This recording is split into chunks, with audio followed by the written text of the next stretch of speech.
Hola a todos y todas, ¿cómo están? Aquí Hans para Mortal Kraumbat en un nuevo episodio. Esta vez tenemos otra entrevista a un jugador que muchos conocerán porque es un jugador bastante conocido de cEDH en Estados Unidos, que es Freedom Waffle, o ese es su apodo, pero su nombre es Evan Pierce. Eh, la verdad es que espero les guste. Intentaré traer una serie de entrevistas a distintos jugadores que sean importantes a nivel mundial para un poco conocer distintos aspectos del juego desde su perspectiva, pero también conversar distintas cosas relacionadas con este hobby que tanto nos gusta y nos une a todos. Así que espero lo disfruten. Un abrazo grande. Que estén muy bien. Okay, it's recording now. Okay, so first of all, thank you, Ivan Pierce. So, Ivan is well known as Freedom Waffle. He is I guess we can say that he's a pro player in cEDH, Magic the Gathering. If that exists, I guess, right? yeah, that is an interesting starting point. So, Yeah. but before that, Ivan, thank you so much for accept this request of interview. Here in Chile, we in Latin America, we follow very closely the USA cEDH scene. So for us, you are very well known here. We just not we follow everything, basically the deck that you play, the different tournaments. So this is gonna be a great interview for people that is just starting in cEDH, but also people that is in this game for a very long time. So welcome, and yeah, so this is a good starting point. So in cEDH, different from 60 format, we don't talk about pro players yet. So basically it's like tournament grinders. So what is your opinion about that? Yeah, I mean, I think that like cEDH is such a new format in like relative to all of Magic, and it's so small compared to all of Magic too, and it's growing like crazy. So I think one of the main reasons is like and I'm learning a lot more, especially with like the tournament that I helped organize last weekend. The margins are tight. You are not in it. People aren't usually in it for the money in a tournament organizer perspective or any perspective right now, but that is slowly changing. And I think that like in 1v1 Magic, that has, you've been able to do that, right? There's been more money in it. Wizards is directly involved. Of course, cEDH, until recently, they haven't even mentioned its existence, right? So that's big that's changed. But like, even now as a cEDH player, because I've tried this, like traveling to tournaments, you can't really guarantee or expect to make your money back in winnings, right? Not yet. The winnings just aren't big enough. And because of the variance of a 4-player format, you could be consistent, but to win every single one or even top 4 every single one is a big ask.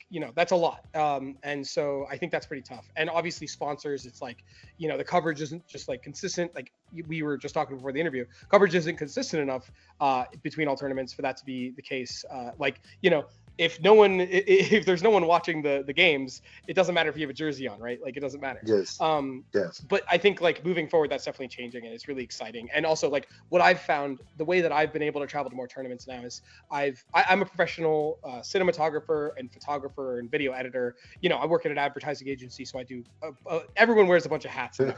And so I found that I can take my photography and offer it to events so that they can have professional photos of their, the event and the top 16 photos or their brand, whatever. And I can use that to get my entry, travel, lodging, depending on the tournament, but get that paid. And that's how I've been able to like make that happen. But it's really hard to actually go pro. But I think, who knows, fingers crossed, as cEDH is growing, we'll see. But that's where we're at right now.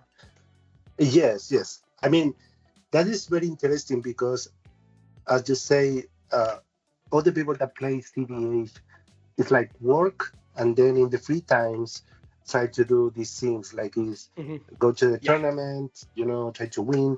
But also it's like in our format, the consistency is very different from one versus one because, it's 4 people in the table.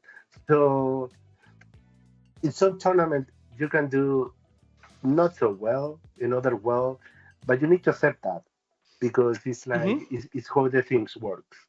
So I guess like to go back a little, how you get into CDH? You come to the format from 60, or you just jump into Commander? Yeah, so my history with Magic started just in it was on and off for years when I was younger, like when I was growing up in school. So I started in middle school. I never played Commander then. I played Standard actually, and I don't even know whatever. I know I played a little bit of Standard, Yeah. but I didn't know what I was doing. It was just for fun when I was in middle school, and then I went to high school. Some friends got me into it again.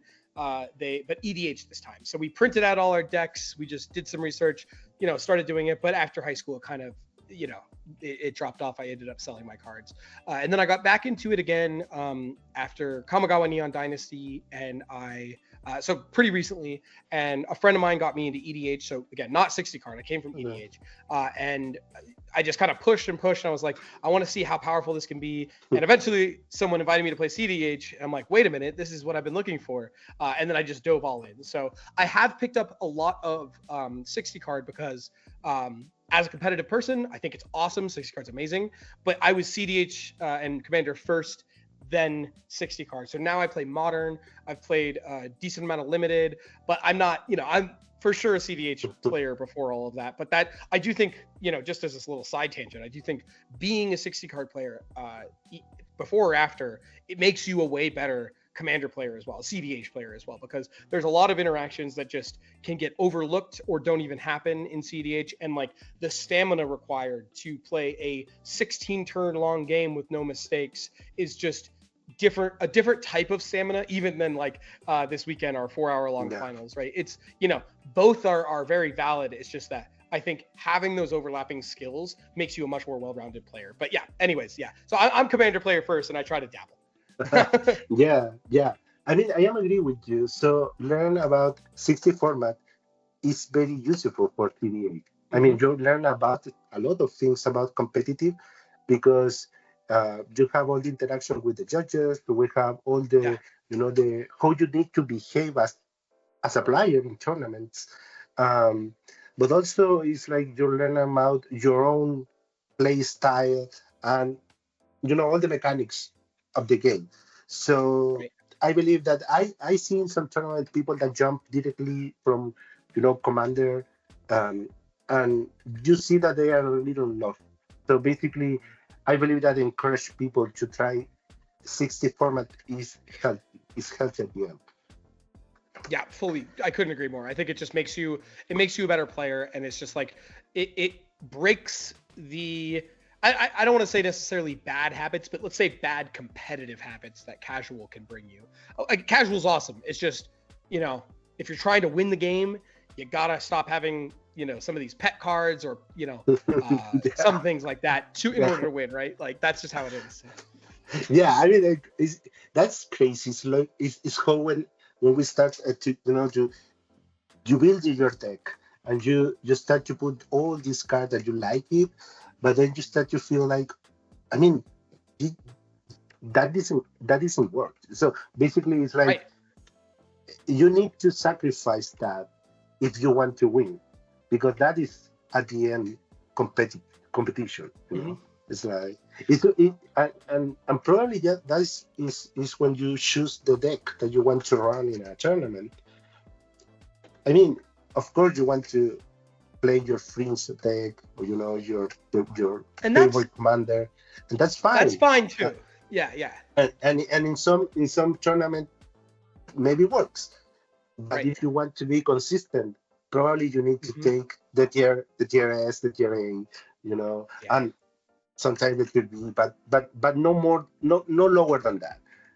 It's like, well, and I think like comedian MTG is known for bringing all kinds of fringe-ish decks or fringe decks, right, into tournaments and performing, right, and I think that like that's awesome, super cool, super fun, and it just I think that's a testament more to his player skill making up for it than anything else, right? He is a fantastic player that can make any of these decks work. Are the decks amazing? Not always, right? A lot of the time, those fringe decks just aren't going to be amazing. But because he's able to make up for it with his politics that's a huge part of it. And like just good gameplay, you're still able to perform. And I think so, like, and that's where I think this argument gets always muddled, is that you can play like those fun things. I think my rule is that, number one, if you're doing something cute, and by cute I mean not meta, not the best, whatever, it has to be minimal. So like maybe if your commander's bad, let's put it that way, your cards have to be really good, at least as much as possible. And if you have some bad cards that are like, you're trying to focus on this weird combo, the rest of them need to support it better. But if all your interaction is 2 and 3 mana, you're gonna quickly fall behind, because you cannot actually meaningfully interact, meaningfully back up your win attempts, meaningfully stop winning attempts. You're going to tap down and lose, or you're just, you're trying to win on turn 5 without like slowing the table down. You can only do so much and get away with it, is all I'm saying. And I think that's an important thing to understand, is that like, pick what matters most to you, do the fun thing, but make sure the rest of it is focused on making it work. And that's how you can actually perform with these fringe decks. Yes, absolutely. I mean, I have an experience recently with Master of Keys. That commander. Yeah. I just played a game with it like right before this, just before this. Oh, really? Wow. And I tried to the commander works, and one thing that at the end is like, I start to remove all the cards that maybe have high synergy, but were bad. So basically, I just ended with expert good with the stuff, and then and the commander performs not optimal, but it's good. But it's what you say. Basically, you need to adapt, and you need to understand that you need to use good card, and you need to have very clear that basically you cannot fall behind from the rest of the table. Because you want to use cards that are not optimal. So yeah, definitely. Exactly. Like people talking about the panoptic mirror that was unbanned today. Yes. It's like, that's cool, but it can win the game, but it's like you cannot, it does nothing the turn you cast it. You have to wait a turn, and then you probably have to spend 5 mana to put an extra turn spell in your upkeep and have no one interact for that whole time. Like, it's cool to have new cards, but you have to evaluate them as, all right, it's maybe a little bit more of a miracle than expected to pull this off, right? Yeah. Which is okay, but you just gotta be honest. That's all I'm advocating for. Yes, absolutely. So when we talk about all these things, is cEDH is using diapers, basically. It's diapers, It's a baby that is growing, that have all this space. But now we have that, commander was taken by the wizard. So what are your expectations on that? Because we now have the bracket. We know that cEDH is bracket 5. We have these announcements today about the banned cards. Probably just one is gonna be relevant for the meta, but the others no. But also, it's a lot of information. Like, we are not gonna ban anything more this year, but we are gonna ban other things, and we have some statement about some cards that it's not gonna happen. They're not gonna come back in any form. So, what are your thoughts about that? Yeah, I mean, first off, I think that we are going in the right direction regardless. And I think that I think a lot of people are frustrated on face value that this is slow. And I do understand that. Like, personally, as many people know, I want Rhystic Study banned. I go all in on my decks with it because I think it's broken. Used to be Dockside clones, now it's Rhystic clones, and it just wins you so many games, right? And it's because it's a broken card. When you're taxing everybody on every single spell, you're just going to win the game if they're not paying. And they can't pay realistically, and you shouldn't always. It's a broken card. That being said, I do get why they are doing what they're doing. They want to not have volatility. That makes sense from a business standpoint. It also makes sense from the standpoint of I am playing Commander because I don't want to buy a new deck every 6 months. And I honestly respect that. And I think that, like, even though that's not, I think it's easy to get like caught up in the sensationalism of, I want this card back. I want Dockside. I want Jewel Lotus. I want Mana Crypt, whatever. Because I do too.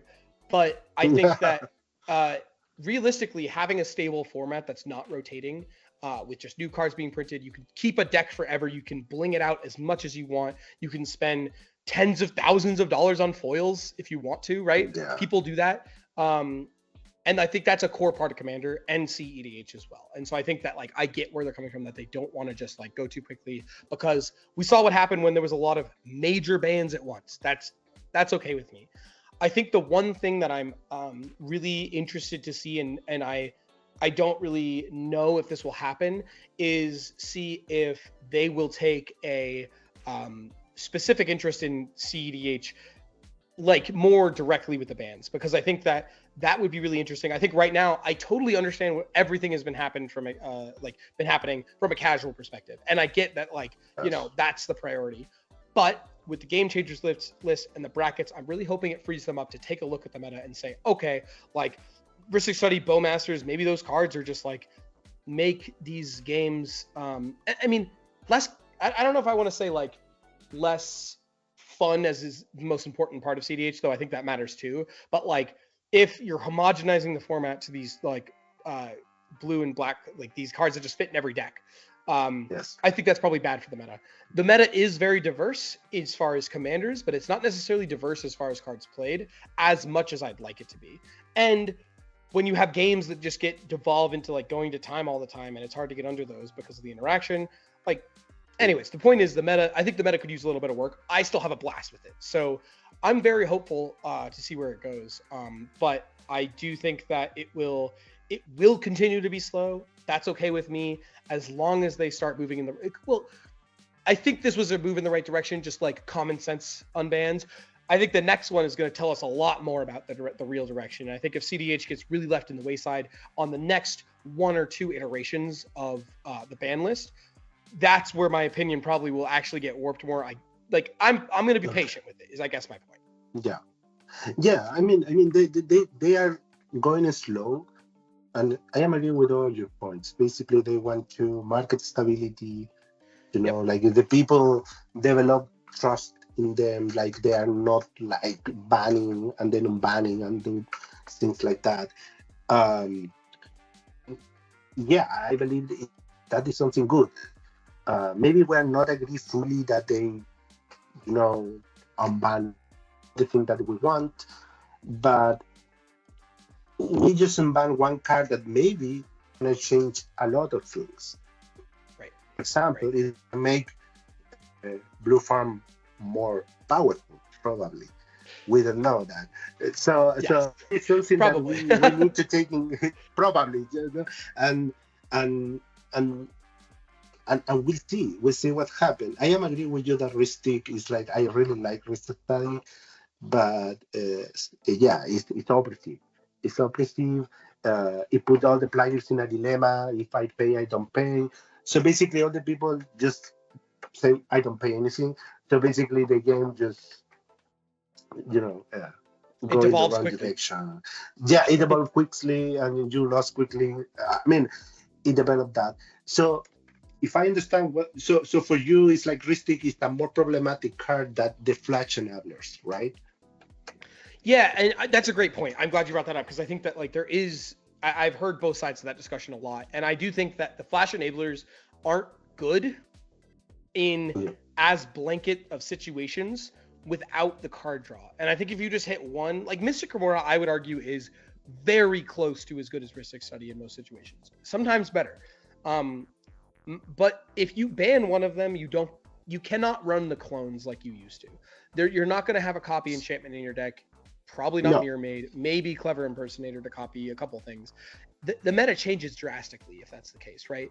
And so the Flash Enablers are great with Necropotence, right? They are, I mean, maybe there's a couple other things that they have synergies with, but that's cool. That's awesome. You have these like cool way to play Magic that is like actually expanding the type of strategies. But right now, every deck wants to play Ristic Study. Every deck wants to play Mystic Remora, and basically every deck that can plays the Bowmasters and Esper Sentinel. And then it's just like you have to be running Born Upon a Wind. You have to be running like a Flood Color in a lot of these decks, because if you don't, you're going to get to these situations where your opponents don't have to push and you don't get another turn, and you just have to push now, and then that gives them their window. And so I think that I mean, you know, I do think the argument of banning those could make some sense, but like, it's like, let's put it this way. Flash was the problem, you know, back in the Protean Hulk days. And that's the powerful card way more than Protean Hulk. If they banned Hulk and Flash was still around, eventually some broken creature is going to get printed. That makes Flash just as broken again, right?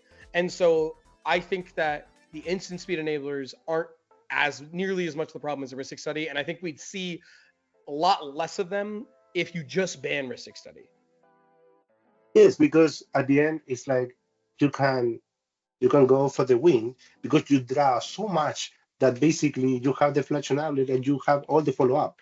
But if you don't have all this massive draw during the game, basically it's more circumstantial. So it's like it's not the same as if Ristic is around. Yeah, I'm agreeing. And I guess like one last point on that is like, without the card draw, if you try to hold up your win attempt, you're going to discard most of the time, unless you want like another piece, which again, every single piece you add makes every single strategy worse. So if you have like, you know, if you have a reliquary tower, you know, whatever, but even then you have to draw the cards in the first place. But yeah, like you're like, okay, now I'm basically have a 6-card hand to try to go for a win, and my opponents are still developing. It's just not like, why would you have the Flash Enabler unless you have a Necropotence, right?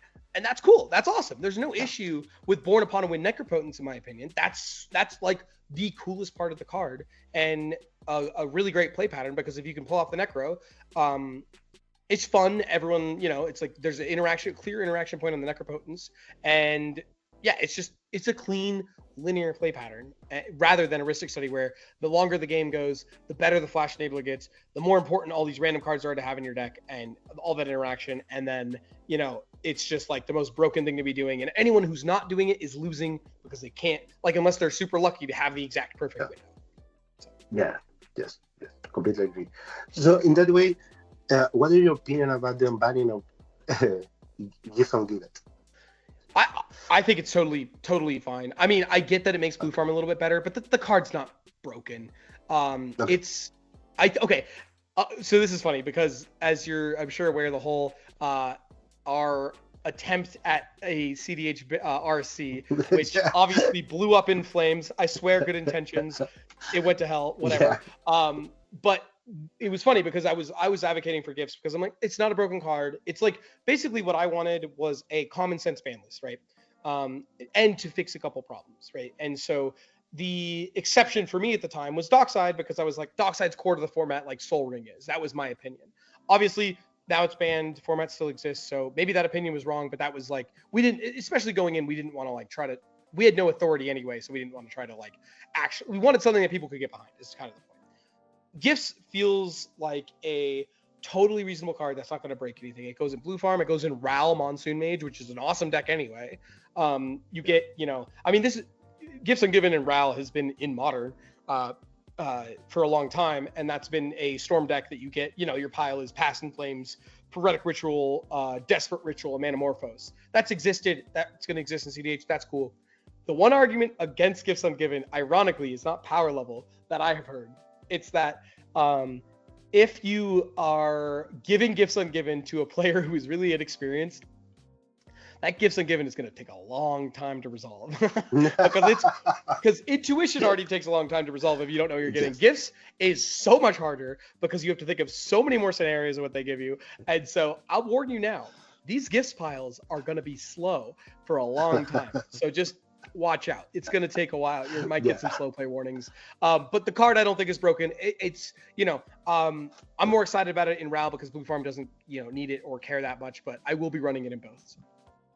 Yeah. So the people is joking today about that, you know, Give and Give is gonna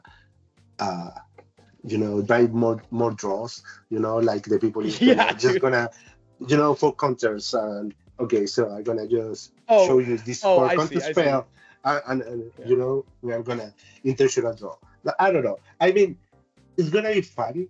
I don't know. Maybe you believe that we are gonna see more opposition agents. Ooh, that's an interesting take. I mean, I think my short answer is no, Okay. not really. I mean, I think Oppo will still be. I mean, it's still played already. Some people are cutting it to go faster. I don't think it really affects that much. I think Orcish Bowmaster is one of the reasons that Oppo has also gone down in popularity a little bit. That and just like that, and I think that like people have realized that in heuristic study meta, it's the whole same argument against Drannith Magistrate. Drannith is a fantastic card until someone has a heuristic study or Mystic Remora in play, and then they don't care because you're drawing cards and you're able to play the game very effectively without a commander. And then by the time you want to win the game, you found your removal spell as well as your win con. I think Oppo is kind of similar. I don't need to tutor that often if I am drawing cards. Obviously, Oppo can do a lot more, but you get the point. I think we'll see some really cool blowouts. I'll tell you that, but I don't know. I don't know if it will actually drastically affect the number of Oppos played. Yeah. Okay. So jumping to basically your career as a tournament grinder, cEDH per player. We're gonna call it that way. Yeah. So we know you very well for your blue farms. Good soup. You probably you were one of the first one that started to test you using a copy artifact in blue farm. Yeah. And I didn't come up with that tech. I can give credit where credit's due. My friend Snake is the one who came up with that tech. Okay. And Snake is Alexander Cons is his name. Now he's kind of moved on from cEDH. He's playing Pro Tour. But I trust him because he's like very smart dude. And I was like, wait, why aren't people playing this card? This makes perfect sense. Like it just is. All your rocks with upside. So now I jam it in every deck because I think it's really good. Anyway, sorry, I didn't mean to cut you off. I just wanted to give that credit there because I didn't come up with that tech. Okay. So, and yeah, it's perfect. It's like, it's blue. It works with all your contest spells, contest spells. Right, that too. And you can copy, from a mana rock, but then you can copy the One Ring. So, or Wishclaw. Or Wishclaw, yeah. So basically, you have your 10K that we know very well for that, but then we have the bans, and you move for a short period to Shuriken, right? Yeah. But your Shuriken was unique because it was not the classic Shuriken that was, full stacks and oppressive, using humility on that kind of card. Your Shuriken was more proactive, and you play some tournament with it, right? Yeah. Yeah, but I guess that it didn't make the cut because then you jumped to Kenan, right? Yeah. Well, a little context there. I always knew Shorkai wasn't going to be the top of the meta, and that was on purpose. Okay. I just kind of wanted to play something. Like, I'd already been playing Shorkai a little bit before the bans and working on the deck, and after the bans, I'm like, all right, it's time to dive in and just do some stuff. So I was like, all right. Well, at first, I thought Rogsai was going to be even better because it didn't really get hit. Turns out it got hit just enough to be too slow to beat all the draw and the counter spells. But anyway, so that's why Shorkai and Kinnan were the two. And Shorkai is like, I did play a few tournaments on it. I ended up, I played one at MagicCon Vegas, which wasn't like as competitive as other ones, but it was a 256 player single elim tournament. And I ended up tying for first based on life total with it, which was cool. But too bad it was, the one that doesn't get recorded anywhere. And the other two tournaments on Top Deck, I did not make the cut. So oops. But no, the deck is cool. I think I learned a lot with it. I think like one of the things was a little bit of history to understand the thought process here about how we got to Shorkai and Kinnan is that playing Dargo Thrasios, which was the main tournament deck that I like first started like actually getting in the scene more, and playing a ton of tournaments with it, was I realized that you can run good cards that you can't tutor for as long as they are good on their own or like layered and redundant. So like, for example, you can run some of the like greater good on its own is amazing because it's a 1-card combo. You can't tutor for it, and you don't need to. And that was something I realized because I had like Underworld Breach. It's like you don't need to tutor for it to be good. It's just you're gonna draw it sometimes, and it's gonna win you the game. And so I kind of went in on that, and I was like, a lot of these cards are not tutorable, but they're still good, and that's okay. So with Shorekai, now we're in a different meta. We're not trying to tutor out Dockside. We're just saying, all right, how can we draw the most cards? Shorekai is a decent draw engine. It's not very good on its own, but it like can quickly snowball, right? But we all know Ristic Study, Mystic Gamora is the thing to do, and that was, especially after the bans, we knew that, and we're going in on it. And I'm like, okay, well, and again, not my original idea as far as like running these cards in the first place, but copy, enchantment, mirror maid. I'm like, all right, well, why don't we just put more in the deck? Everyone's already putting them into play, and we just now have more consistent mulligans finding one because we don't need to find a tutor for it. We don't need to find Light Tutor or Ristic. We can find any of these cards. Now we're just like doubled the number in our deck, and that was the main theory. And so then I guess just to jump even past Shorekai a little bit, because there's a lot of tech that went along with that. When you're drawing more cards, you get more free interaction, etc. But then because Kinnan was the other deck that I was trying to work on, but I just kind of was doing Shorekai first. I was like, well, why aren't we doing some stuff like this in Kinnan? And Kevin Varix, it's always everyone's working together and sharing their ideas. Like it's never just one person, no matter what. And he was already doing some of this stuff, and I'm like, all right, why don't I dive in? He was on Steel Enchantment. I'm like, I don't like Steel Enchantment for other reasons, but why don't we just do the same thing? Like we don't need to tutor Ristic Study. And in the past, I had always thought, like, especially playing against like really good players like Wounded Satellite or Comedian, whatever, on Kinnan, the scariest Kinnan deck was a Kinnan deck with a Ristic Study. And I'm never really that, like, or maybe they have a Seedborn early, like, sure, but you can deal with that. But if they have a Ristic Study, I'm like, oh, this is just so hard to beat. A Ristic Study in Kinnan is so much scarier a lot of the time than Blue Farm. Not all the time, but a lot of the time, because they have explosive mana. More explosive than Blue Farm, especially post-ban, right? I guess pre-bans it was Dockside, but you get the idea. And so if we just have these clones, we're able to draw cards and now use our mana, and then now we can just warp our whole deck around it. Like if we're able to consistently draw cards, we don't need to run these Kinnan flips that are just not going to do anything when you draw them and hurt your mulligans, hurt your everything. Why don't we just run efficient interaction just like Blue Farm, just like Shorekai, just like any other meta deck, and then we're able to actually compete without our commander. It's less reliance on Kinnan. Kinnan now all of a sudden is just it's a mana doubler more than it is anything else, but it still, of course, allows us to pivot to our combo, pivot to whatever.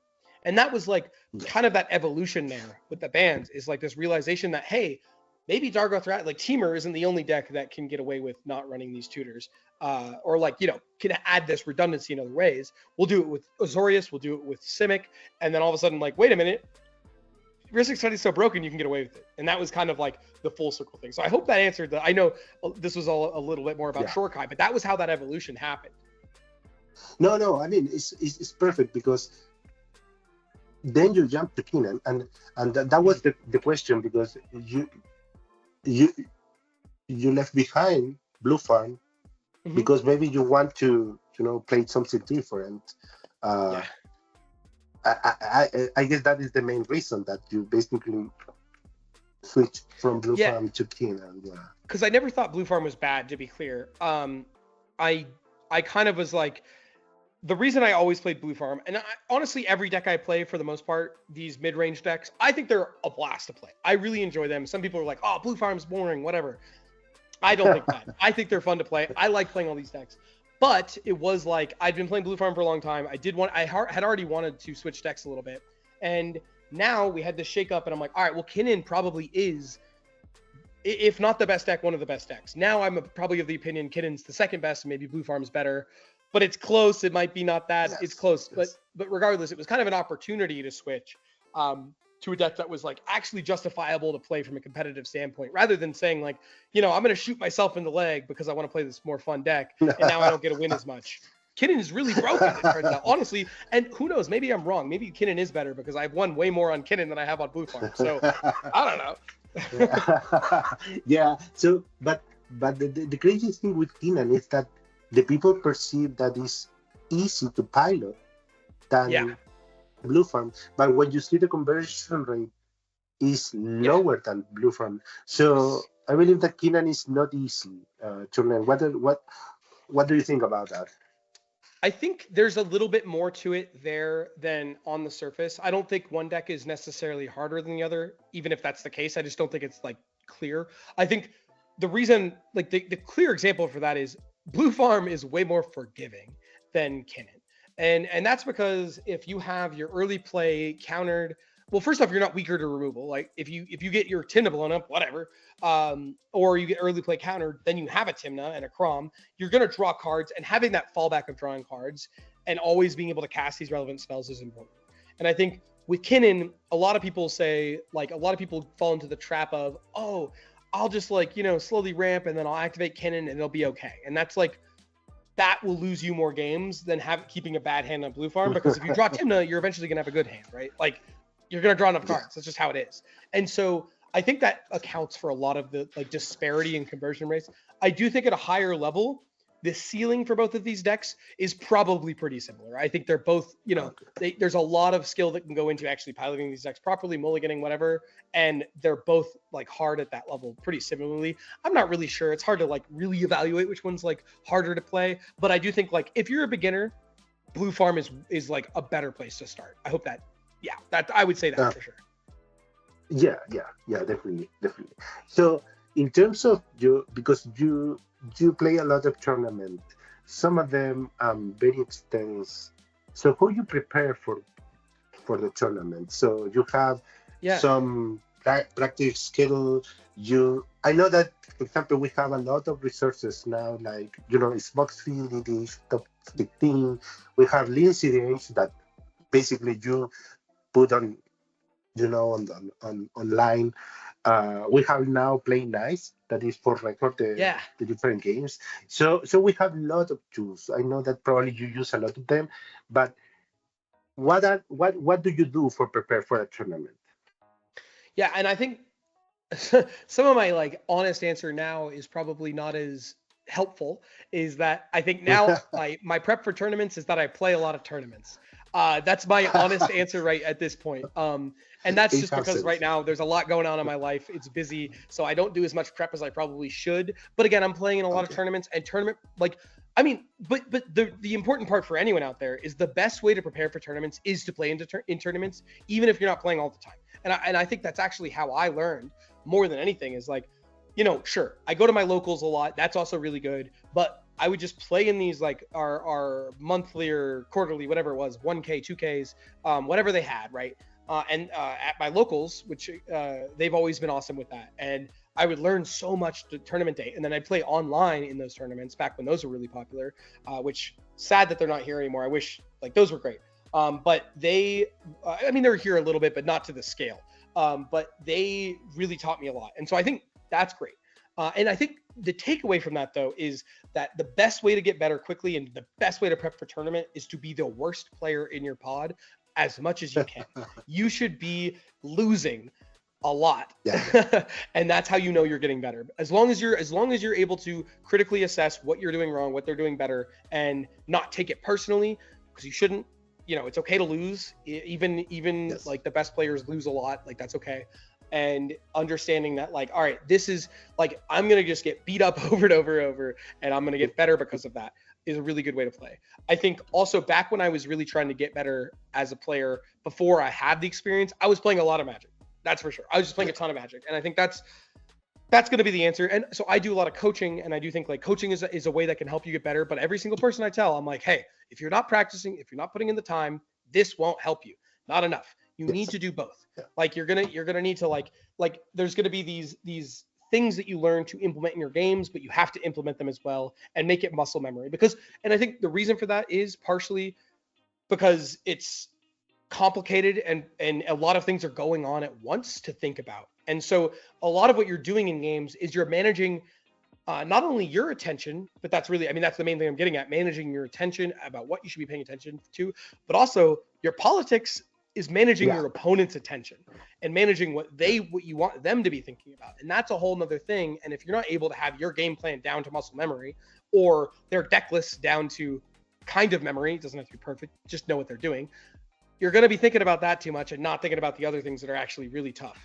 And that's really, I think, like how you should be looking at it. Like you need to be able to understand what your deck does, what their deck does, and then understand how to warp the game in your favor and think a couple turns ahead, all while talking and making your game actions. And that's what practice really does. So yeah, I would say find a pod that's better than you if you can. Playing online is great. Playing with friends is great. Just make sure you're not pub stomping and you're going to get better. Yeah, absolutely. That's really cool. So, and in the tournament, because extend, long days. Oh yeah. I mean, the Heisenberg was. We talked a little before we start the interview, but your top 16 was crazy. Was extremely long. Was 3 hours. It was 4 maybe? hours. 4 hours. Yeah, because that day I remember I was cooking, the dinner, the lunch story.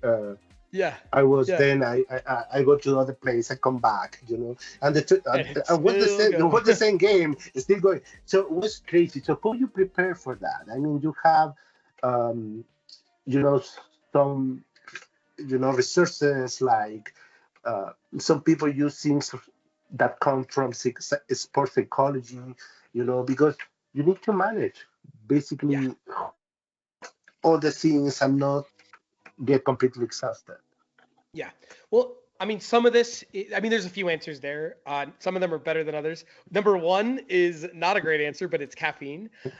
So take that as you will. I'm an enjoyer. It helps. I was definitely drinking Red Bull during that game. Just one, but then I drink one after too. Oh God, yeah, a lot of caffeine. But I mean, that's not a necessity. I do think like having some throughout the day can help. But obviously, I mean, some of these are simple answers, right? It's just you gotta sleep. That's gonna help you a lot. And I do think maybe one answer as far as like practice and gameplay is I've heard some people say like, oh, I don't want to play when I'm tired because I play bad. You should probably play when you're tired because you play bad. Like you should. That's how you get better when you're tired, right? Like. After a long day at work, maybe it's like you don't want to play a game, but like forcing yourself every once in a while. Like I'm not saying do this all the time, but like forcing yourself to play that game and keep a good attitude, not get pissed at your opponents, and still try to like focus up, make the right plays. Hey, maybe you're playing a little bit slower. Maybe you're just like taking it like as long as you're not slow playing, but maybe you're taking a little bit, little more time to figure out your game plan because you're tired and just like taking a breath. That's fine. Make sure that you're able to do that. And then that's going to help you prep because those days are long. Luckily, honestly, the worst days are like this weekend was fine.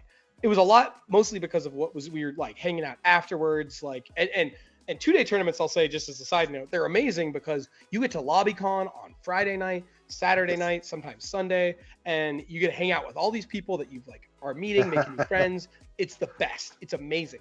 The 1-day tournaments can be tough because they're usually 5 rounds into top 16 into top 4, and everyone's going to be too tired on Saturday to hang out anyway, which, again, that's the side note. And then Friday, like, it's a long day, so it's like, and people are traveling, so it's harder to get those games.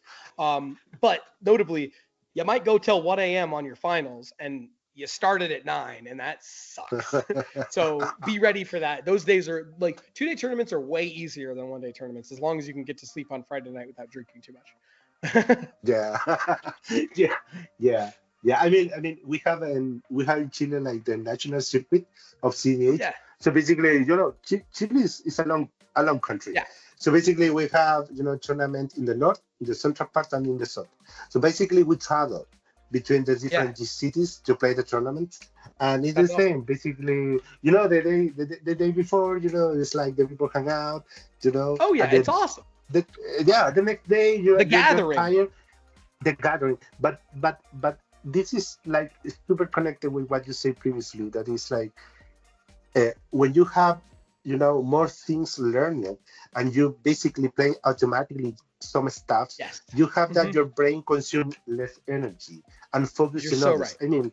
I mean, and you get tired because when you see, for example, one player that is always perform, like not so good, but in one tournament perform good, you see that player is super tired because basically, it's like that tournament he experienced like probably full concentration, like paying attention to other things, and that consumed a lot of energy. So basically, if you practice a lot, you're gonna have your brain that focus on in different things and in less things that probably in other conditions Right. will not in that way. Yeah, you're 100%. And I think there's like just knowing that there's no easy answer is important. It's you got to Yeah. spend the time, and if you spend the time, you're gonna get there. That's the key takeaway. You can't cheat it, no matter what you do. Yeah. So one thing that also make the tournament, and this is related with your top 16, is politics. So Yes. what is your opinion about politics and when we watch that game, we believe that maybe it extends so long because also the judge doesn't interfere so much asking Mhm. for take actions. It's like the judge was a way like was in the table, but was like he just let the table flukes, fluke. No. What are all Right. your thoughts about? Yeah, I mean, it's tough. I mean, I think there's such a fine line, and I think part of that is like the judge perspective is that I don't think the slow play is fully defined, and so it's somewhat subjective, and judges do understand that talking is part of the game, and so it's tough. Like, I mean, I think sometimes it's just like some things have to take longer, and like you could go as fast as you can, but sometimes it's dependent like on the table too, and like that's hard. And like in that game, there was a lot of people. Like, not everyone's open to politics like that, and I think that's an important thing to note. We got a pod of players who are all political players and open to making deals like that, because if we weren't, you can't try. You try once and then you're not going to keep going because it's just going to piss people off. And no matter what, you don't want to piss people off if you can avoid it. Like, that's not the goal ever. You want to like I think, as you saw in that game, high tensions for sure, right? Like, there's many times with high tensions, but we're laughing in between. Like, we're having a good time, and like we're all still friends after. I'd never met Braden before that, or no, I think I had met. Sorry, I'd met him like once or twice, but not really played with him. And he was awesome. Like, honestly, that guy, the T&K player, excuse me, and he was a really good player, and Yeah. just super fun to hang out with. And I know Tim and Max really well, so it gets intense, but keeping the spirits high, keeping it light, making jokes. It made, oh my god, that 4 hour game would have been a nightmare if it wasn't with those people, or people that are willing to keep it light. And so I was super appreciative of that. And like, again, some intense moments, but we worked through it, and that was good. So I do think, like, from the political side, you gotta, there's a lot of that. There's a lot of nuance there, and a lot of figuring out what is going to be acceptable with the people that you're around. Offering deals can offend people. Some people, they're like down to be taken. Like, I'm always like, I'm down for complicated deals that like, or thinking outside the box. That's fun for me. And so it's not going to piss me Yeah. off. So, but you have to read the room, I guess, is what I'm saying. And I think Yeah. that's important. Yeah. Yes, I mean, it's very easy to find people that, like they don't. It's what you say. They don't identify what kind of table they have. So basically, they start offering deals that maybe one people is not open and is pissed off about it, but that is part of the game. You need to learn to identify uh, who who who is who, and Yeah. uh, and and Totally. and and who is more open to a deal. Yeah. But I believe that politics is one of the aspects that in 60 it doesn't exist, and is the most fun one, at least Yeah. for me. I mean, it's And a most of the time, there's dimension. times Yeah. when it's not fun, but most of the time, I Well, fully agree with you. Yeah. yeah, Yeah. yeah, and it's something that is very unique, and it's like a It is. different. Oh, it's so unique. Yeah. Yeah, and it's more similar to poker and other, like Mm-hmm. games that you need to bluff and you need to, like um, um, do that kind of thing. Right. So, so, Yeah. so you in terms of the current state of the meta, what is the thing that you like, and what is the thing you don't like? Oh, that's a good question.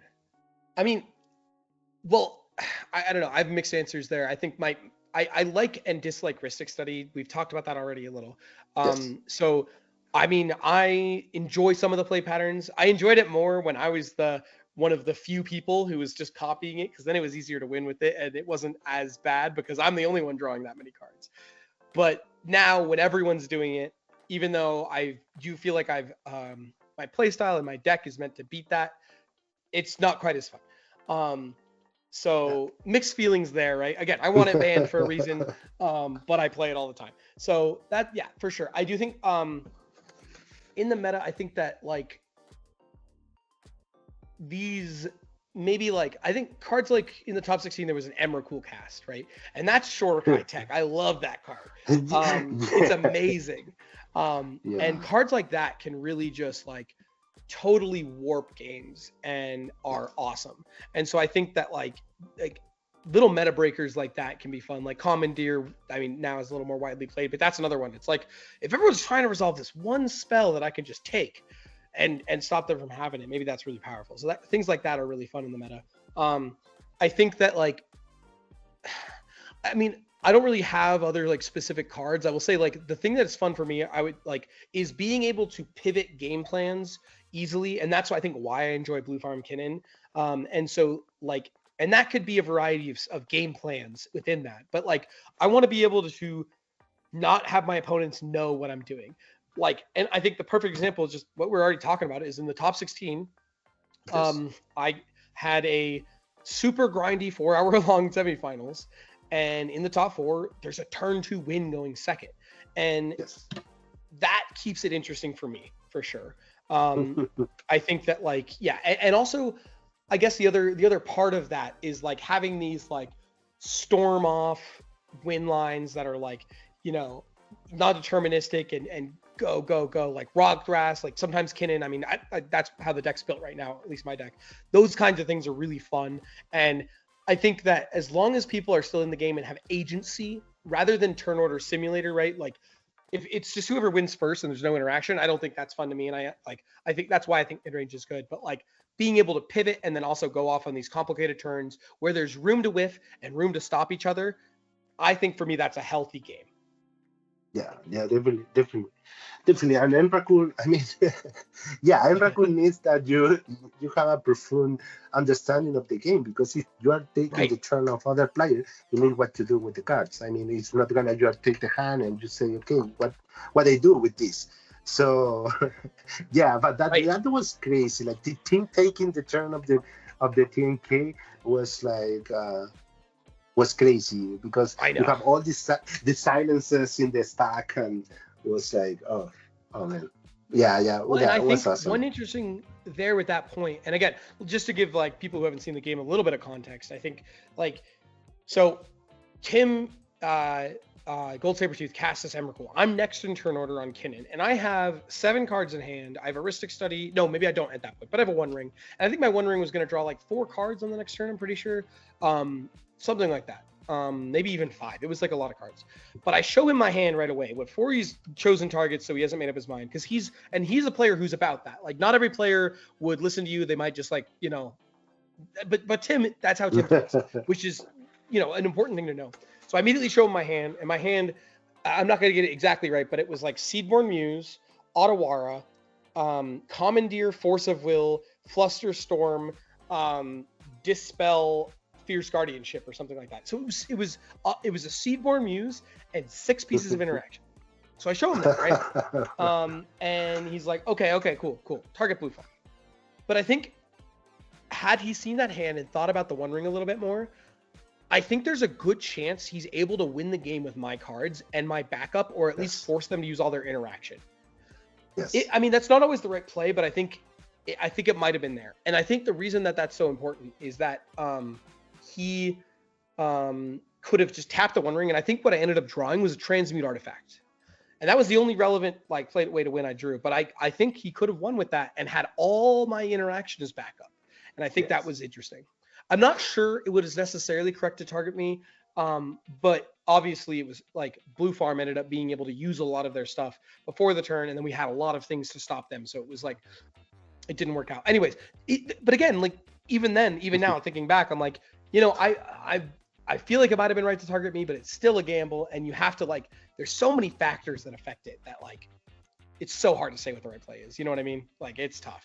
Yeah, yeah. So you use something that I believe is well, we're using that for a long time now, but it was new at least last year that people start to show the hand to the other player. So you use that research to say, hey, this is my hand. You cannot do much with this. Yeah. So what do you thought about that? Because there is some people on the table that don't like that, and you try to show Yeah. the hand, Yeah. and they say, no, don't show me anything. Yeah. And I mean, I think the times that I try not to show my hand all the time. I think there's times that I'll do it, especially like when you're in a low mole and you really just don't have anything scary. Like, I think there was a tournament game I played last weekend where my opener was land, Mox Amber Talisman. And I just literally mulled a 4 and I just played with it revealed. I just showed them to start. And I think I won that game. I'm pretty sure. I'll have to look back, but I'm pretty sure that was a game I won. And it was because they know everything that I have and I'm just top decking, right? So it's like, it gives me time to get back in the game. And that's not something that's like super, like, I think not being too aggressive about it is like an important thing. And again, Tim specifically is a person who will show his hand and like make deals to show hands more than most, more than me. And so in that situation, I felt like way more comfortable doing it. It certainly depends on the players, but I think like sometimes just playing with your hand revealed, they're like, okay, cool, free information, but you got to be careful because they might not always listen to you after. It might just be like, oh, cool, free information. Now I'm going to win. You know, I don't know. So it's you got to be careful is all I'm saying. Yeah, definitely. So for you, you're not just a player. You also are, working like tournament organizer, right now in the Heisenberg. You collaborate with that. You also collaborate in different platforms with different content creators. You also put online this resource that is Learn cEDH. We talk here in the community about that because it's an excellent way to start in cEDH. You have the decks, all the resources, also the link to the coachings, all that things. But also you work actively to make community. You have all your photograph, the different players, and that is something super important because this format is competitive, but that doesn't mean that we are not friends. We basically that doesn't mean more than one yeah for sure. Yeah. So basically it's like we all the people in the game want to win, wants wins, but at the end we are a community. So this is super important, and I believe that you are one of the best exponents related to that. So that is something that why I want to do this interview to you, because it's like all the people who know you, because all the different aspects are you as player in the community, and that is super cool. So I believe that is a big thank you, because all these resources we are using it right now. So we always talk about the hive mind, because basically it's like, it's like not that you copy all the decks that you see on the internet, but if you see that for some reason the decks use that card over other card, sometimes it's because other people have time to test it and find the solution that and we need to manage your time. So basically that are good resources. So I have just one final question, and this: if you have a funny history, tournament history that you want to share, like a crazy game with an unexpected result that you remember and say, "Oh, that was crazy." Ooh, give me a second to think. Yes. That's a good question. That's a great question. Let's see here. I mean, I don't think this is necessarily the best story, but like thinking back is like back in the online days, playing against some cheaters, and then being able to catch the cheaters is like just one of the things that comes to mind. I don't know if that's necessarily like the best thing, but like there's like, I think there was like a tournament where I played like 2 cheaters throughout the tournament, and sometimes you just get unlucky and hit that, right? Oh God, what's a really good one? I mean, I guess like one of like maybe one of the moments that comes to mind from like a tournament game was this was back in like all the way back in Mox Masters online days with those tournaments. They were all pretty big. They were like 128 people. They'd sell out. It was awesome. And the first one that I ever won, and the reason I got into the cEDH team even more, because I'd been playing Marnius Calgar before that, and that was like the deck that Tim's playing. That was like the first deck that I ever traveled with, and I got a top 16 in a tournament. I was like, this is so cool. And then I lost the next one. I was like, all right, I got to switch it up to Dargo. But then I played Dargo, and in the first actual tournament I played with it, I'm like, this deck is broken. I ended up getting top 4, and no one, like, I was on the play, and no one was like respecting me. There was like 2 blue farm players, and I forget, and a Kinnan player. It was 2 blue farm and Kinnan. He was comedian too, and he was, and so they like, I play Volcanic Island pass, and they go like, land, like whatever, Mystic Remora, they misstep it. Next player goes a turn 1 Ristic Study, they force of will it, and then they go to the turn, they pass to me, and there's like, at this point, there's the dockside counts 5, and I go, all right, land, dockside, Displacer Kitten, Training Grounds, and I just storm and storm and storm, and I'm just activating Thrasios to find more, and every single time I cast a spell, I get 2 more Thrasios activations, and I just won the game on turn 2. And I think that was like, that had me so hooked. I was like, wow, this is so cool. I get to like actually play this. No one respected it because it's a new deck, and everyone's like, what? You could just do that? And like, so that was like probably like the coolest thing, maybe the coolest thing coolest game I'd ever played, because again, it was the first tournament I ever won, and the first like introduction for people to the deck. Although it's funny, that day I went, I think, yeah, because it's 5 rounds and then top cut. I won 6 out of 7 games, and the only game I lost was to the guy that I got the deck from, also playing the deck. So in my games, Dargo Thrasios had 100% win rate, and like that was just like, wow, I can innovate, I can do all these things. And I think that, like, again, yeah, I got hooked because of that, and it was such a blast. Wow. And so yeah, I don't know, maybe I don't know if that's the best story, but that was definitely like that was core to like why I got like so into it. And like you talked about all those things, and like honestly, like just about all the things you mentioned that like I've been doing, and like a lot of this just comes from other people, like, doing these ideas, working with them. Usually it's rarely just me. A lot of people are doing a lot of cool things, and honestly, like I just have been like lucky enough to have or get some of these skills to just do the things that I feel like I want to do, and that's been like really what's been happening, and that's been really fun. Like it, like even with like Learn cEDH, that's been like a really, really cool project. And like I've done some website stuff before, but like I was able to just learn so much about it, and now I'm like, cool, I have the skill to just do what I want to do. Like I had a vision, which again was influenced by some really cool people like Lua and Ken Ballman and some other people, and I was like, but I want it like this. And it was like kind of a cool moment to be like, all right, I could just do this and actually just kind of figure it out as I go along.